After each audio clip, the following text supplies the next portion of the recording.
Don't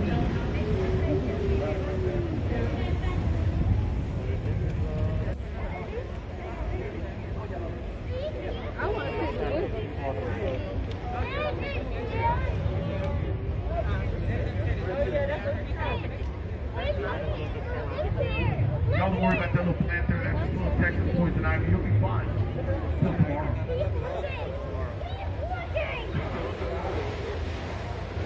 Wake up, America. The big tall tree directly as well as the American County Courthouse. Today, 1897. I mean, till today, it's a bald cypress tree. It's well over 90 feet tall. They estimate that this tree is well over 300 years old.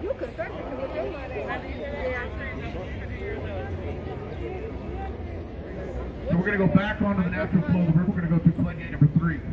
Now, unlike floodgate 4 that came up out of the water and closed up, floodgate number 3, as you can tell by looking at it, falls from the top down. It's kind of like a, I don't know, kind of like a big giant guillotine. They test it every evening.